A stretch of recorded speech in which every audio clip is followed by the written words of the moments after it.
তোমার ওপর কিন্তু ঘাট পুজোর সব দায়ভার আমি দিয়েছি। তোমার বাবা মশাইয়ের সাথে আমার সব কথা হয়ে গেছে।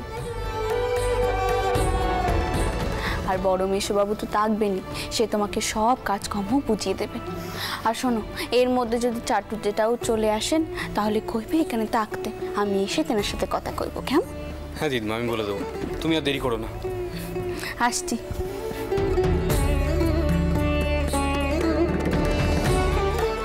তোমরা এবার পালকি তোলো, সাবধানে দেখে, আস্তে আস্তে আস্তে।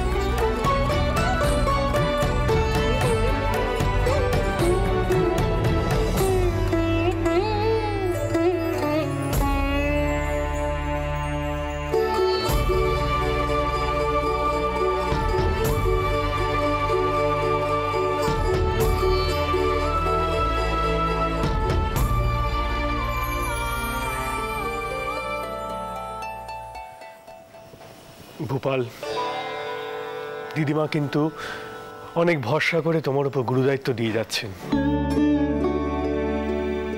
দেখো বাবা, কাজে যেন কোনো ত্রুটি না থাকে। আর দয়া করে মাথা ঠান্ডা করে কাজ করো, আবার কথা কথায় কারোর সাথে লাঠালাঠি শুরু করে দিও না।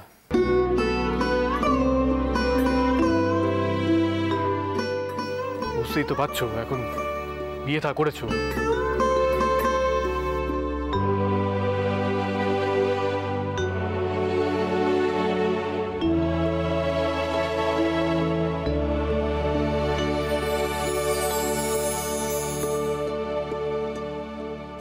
তুমি আবার দাঁড়িয়ে রইলে কেন? যাও।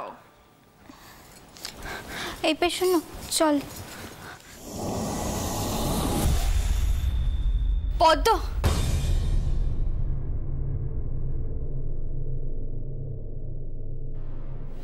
এটা কি উচিত কাজ হলো পদ্ম?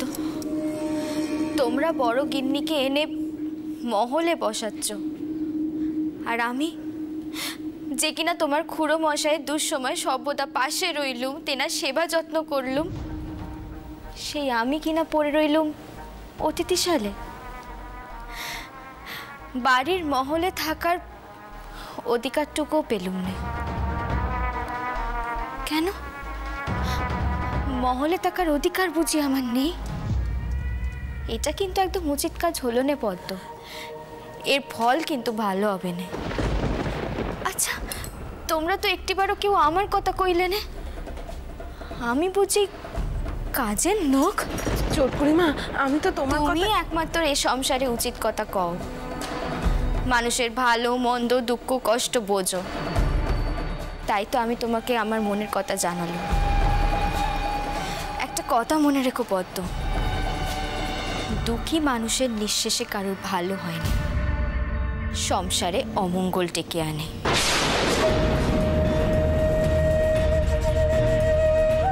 আমার রয়েছে যত জ্বালা, মা তো এই অভিষেকগুলোর কথা বুঝতেই চাইছেন। এরপর যখন একের পর এক সব জিনিস ঘটবে এই বাড়িতে, তখন মা বুঝবে যে এটা কিরকম সব জিনিস ডেকে এনেছে। কিন্তু না, আমি তো এই সব জিনিস হতে দিতে পারবো না। মা যে আবার কেন খুড়িমাকে এই বাড়িতে ডেকে এনেছে আমি বুঝতে পারছি না।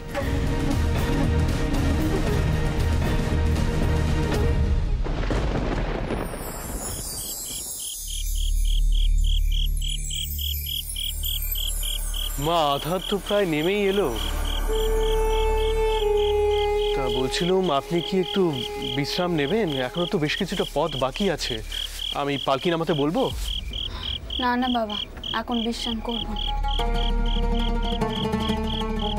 আগে সরজুর কাছে পৌঁছাই, তারপর বিশ্রাম নেব। সুজগত্তা, একটু কথা ছিল।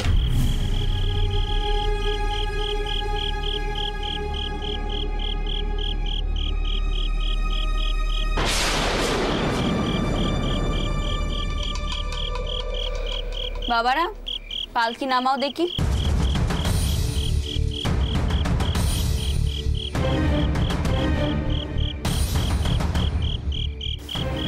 বাবা, কি হয়েছে? কি কোনো বিপদ আপদ হয়নি তো আবার? আগে মা, দাশুরথীর লোক যে আগে আগে যাচ্ছিল, সে দেখেছে খুড়িমা আর মাধবকে, তারা বাক্স ব্যাগটা নিয়ে নদীর ঘাটের দিকে যাচ্ছিলেন। কি কইছো কি মতো?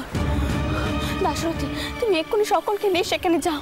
মাধব কর্তার খুড়িমাকে যে ভাবেই হোক ফিরিয়ে কিন্তু আনতেই হবে। আর মতন আমরা বরং এখানেই অপেক্ষা করি, নাহলে আমরা ওদেরকে হারিয়ে ফেলবো। কি হলো কি দাশরথী, তুমি দাঁড়িয়ে রইলে কেন? যা। আগে যাই রানীমা।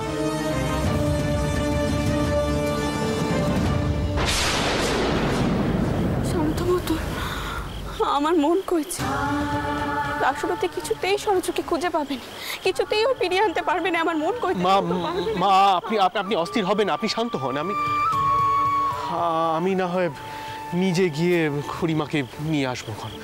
তারপরে আপনি ওনাকে নিয়ে যানবাজার যাবেন। জানো মতো, তবে প্রথমবার সরজু যানবাজার ছাড়া সিদ্ধান্ত নিয়েছিল, আমি ওকে হুগলির বাড়িখানা দিয়েছিল টাকার জন্য। ওই বাড়িখানা তোমাদের বাবা মশাই আমার নামে কিনেছিলেন। কোনোদিন সরজু সংকোচ বোধ করে, কোনোদিন না। এত কাল হয়ে গেল তার কোনো সমস্যা হয়নি,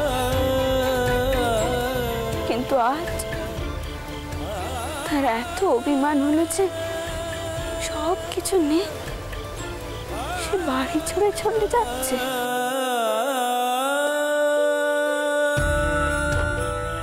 মা, আপনি চিন্তা করবেন না, আমি আপনাকে কথা দিচ্ছি আমি খুড়িমাকে নিয়ে আসবই। তারপর আপনি না হয় তাকে জোর করে তার হাত ধরে যানবাজারে তার ঘরে নিয়ে যাবেন। আমি এক্ষুনি যাচ্ছি। মা,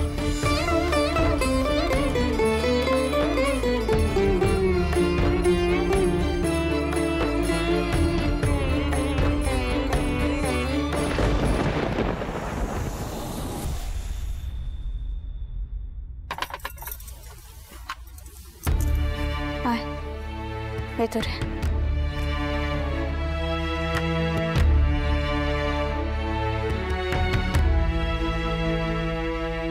দেখ নিজের ঘরখানা ভালো করে, যেমন করে এই ঘরখানা তুই রেখে দিয়ে গিয়েছিলিস ঠিক তেমনটাই রয়েছে। তুই শেষ সবে এই বাড়ি থেকে চলে গিয়েছিলিস, তবে থেকে আমি এই ঘরে কাউকে ঢুকতে দিইনি।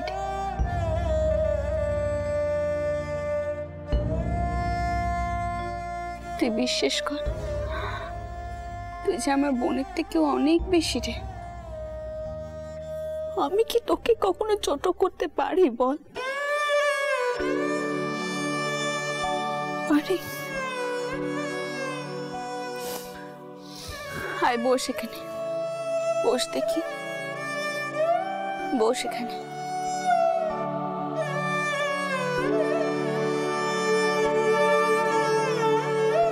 দেখ সরজু, ভোপালের বউভাতে ঠাউরপো এমন করে কাঙালি ভোজনে খেতে এসেছিল যে আমি তাকে কাঙালি ভোজন, হ্যাঁ রে কাঙালি ভোজন, সে সর্বস্ব কুহে এখন পথের বিক্রি হয়েছে।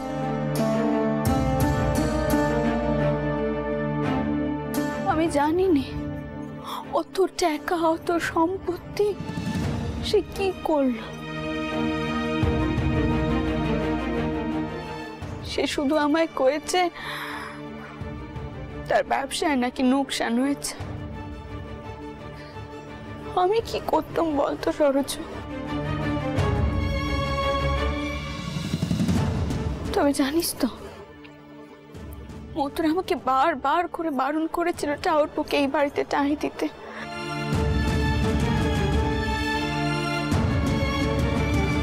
কিন্তু কি করবো বলতো বোন, একে তার শরীর ভালো নয়, তারপর সর্বস্ব কুড়িয়েছে। আমি যদি তাকে টাই না দিতাম তাহলে তো সমাজ আমাকে খারাপ করতো। পথের বিক্রি হয়েছে কিনা মার বংশের বেটা।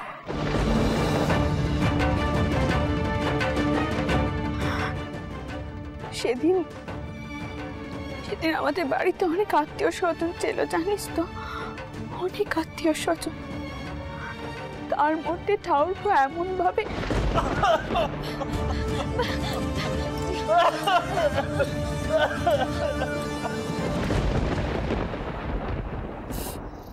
আমায় ভুল বুঝিস নে রে সরোজ, ভুল বুঝিস নে। জানিস তো সরোজ, মানুষ যখন বিপদে পড়েনি তখন সত্য তার কথা আর মাথায় থাকে।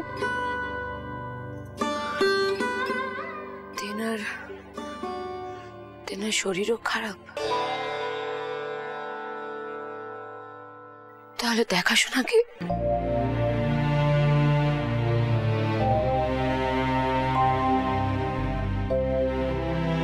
মা কি কত হয়েছেন দিদি? কিছু মনে করো না খুড়িমা, আমি আগেই মাপ চেয়ে নিচ্ছি তোমার কাছে, কিন্তু এখন এসব প্রশ্ন শুধাবার কি কোনো অর্থ আছে? মানে শাস্ত্রের বিধান না মেনে যে স্বামীকে সকলের সম্মুখে ত্যাগ দিয়ে তুমি চলে গেছিলে, তার সম্বন্ধে তো এখন এত কিছু শুধানোর কোনো মানে হয়নি। আর দেখো, আমি হচ্ছি আগেকার দিনের মনের মানুষ, আমি আমার স্বামীকে এখনো দেবতা মনে করি। সেখানে তুমি কিন্তু তোমার সীমা ছাড়িয়ে যাচ্ছ পদ্ম। ছোট খুড়িমা তোমার গুরুজন হয়, তার সাথে এমন করে কথা কও কি চলে? দেখো মা, এই কারণেই কিন্তু আমি এসেই আগে মাপ চেয়ে নিয়েছি। আর তাছাড়া খুড়িমা যে হুট করে এসব প্রশ্ন শুধাবে সেটাও তো আমি বুঝতে পারিনি, তাই না? তবে খুড়িমা দেখো, তোমার না এই কুড়ো মশাইয়ের বিষয়ে এত কিছু চিন্তা করার প্রয়োজন নেই, কারণ কুড়ো মশাইকে দেখাশোনা করার লোক এখন রয়েছে। দাঁড়াও, আমি তাকে ডেকে নিয়ে আসি। আর ছোট খুড়িমা, একবার এদিক পানে এসো, তোমার জায়ের সঙ্গে আলাপ করবে। পদ্ম, কি করছো কি তুমি?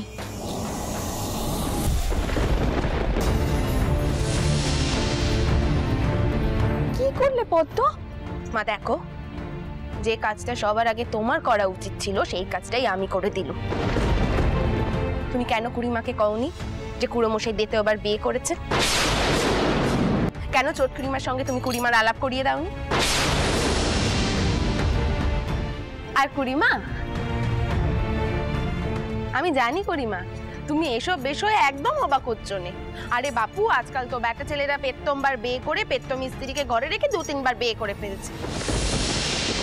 সেখানে তুমি তো নিজেই তোমার স্বামীকে ত্যাগ দিয়ে চলে গেছিলে, সেখানে তো তুমি কিছু মনে করতেই পারো না। কি মা, আমি ঠিক কথা কইছি কি না? দিদি, কইছিলাম কি, যদি তুমি অনুমতি দাও তাহলে একবার বড় গিন্নির পায়ের ধুলো নি। কত পুণ্যিতে তো তিনি অমন স্বামী পেয়েছিলেন কিনা, তিনি চলে গেলেন বলেই কিনা আমি তেনার পায়ে ঠাঁই পেলুম।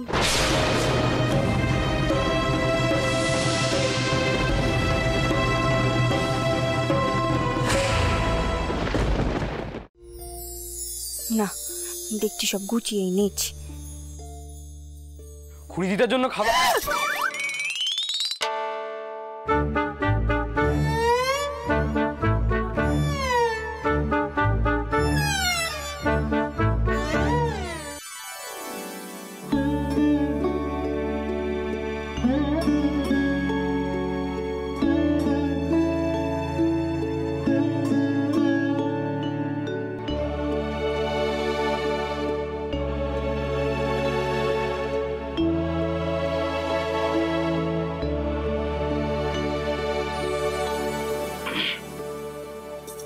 আমি কিছু বললেই আপনি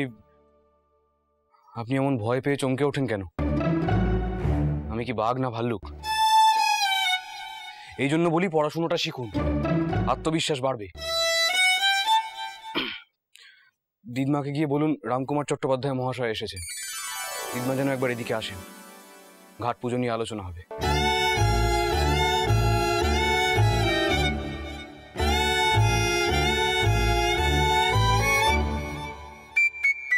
যাক বাবা, কম্বকু নিয়ে গেলু, আবার সুদ হচ্ছেন। আমি কি বাঘ না ভাল্লুক? বাঘ ভাল্লুককে বাপু আমার অত ভয় করেনি, তেনারা আমাকে কইবেন নে নেকা পড়া করো।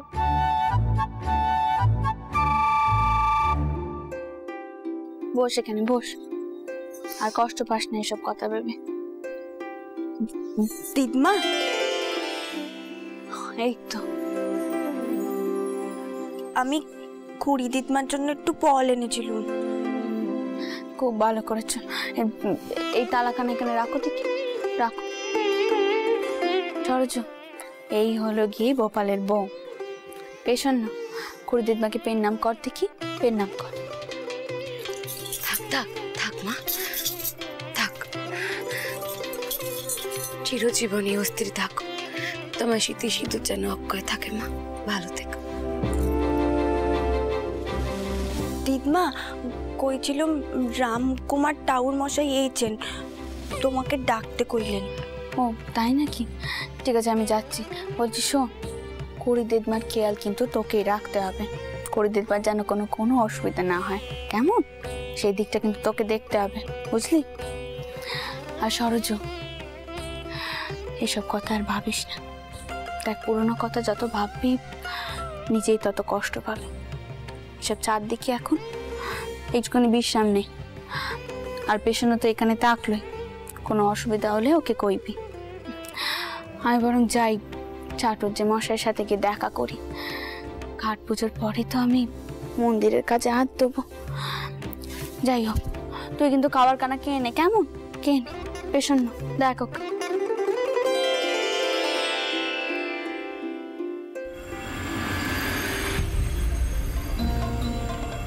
খুড়ো মশাইকে দেখাশোনা করার নোক এখন রয়েছে, আমি তাকে ডেকে নিয়ে আসি। কি করছো কি তুমি? বড় গিন্নির পায়ের ধুলোনি, কত পুণ্যিতে তো তিনি অমন স্বামী পেয়েছিলেন কিনা। তিনি চলে গেলেন বলেই কিনা আমি তেনার পায়ে ঠাঁই পেলুম।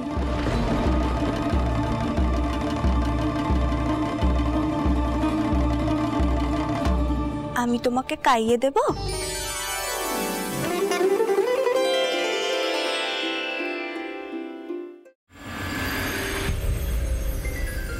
আসুন চাটুজ্জে মশাই, আসুন।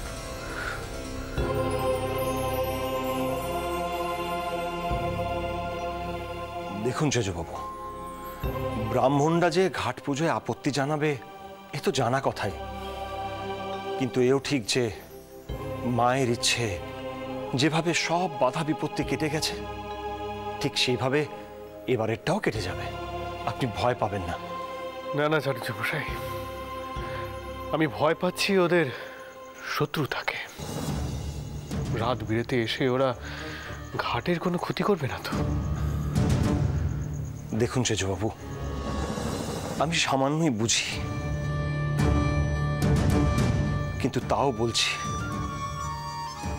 মায়ের ইচ্ছের কাছে এদের এসব শত্রুতা তুচ্ছ। তাহলে আপনি আশ্বাস দিচ্ছেন তো ঠাকুর?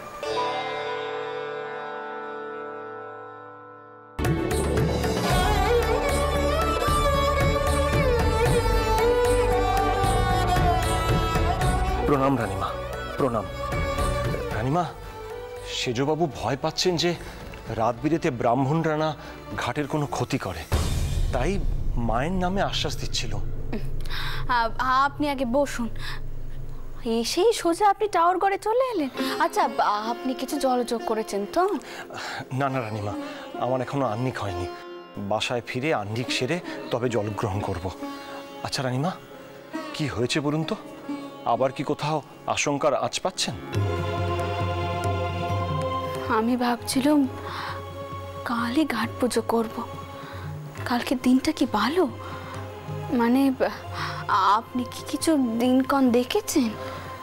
রানীমা, মায়ের পুজো সব দিনই করা চলে, তার জন্য প্রশস্ত সময় দেখার কি আছে?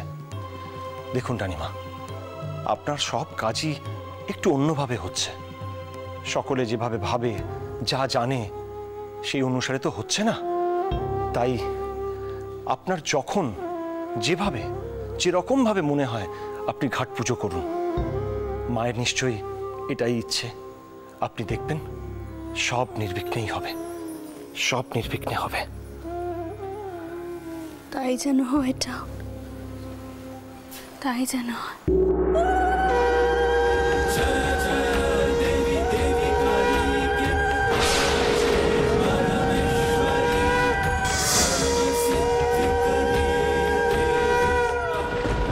এই ভাগীরথীর তীরে আমার মূর্তি প্রতিষ্ঠা কর। ওই মূর্তিতেই আবির্ভূতা হয়ে নিত্য পূজা গ্রহণ করব আমি। আমার প্রসাদ গ্রহণ করে বহু দরিদ্র প্রাণে বাঁচবে।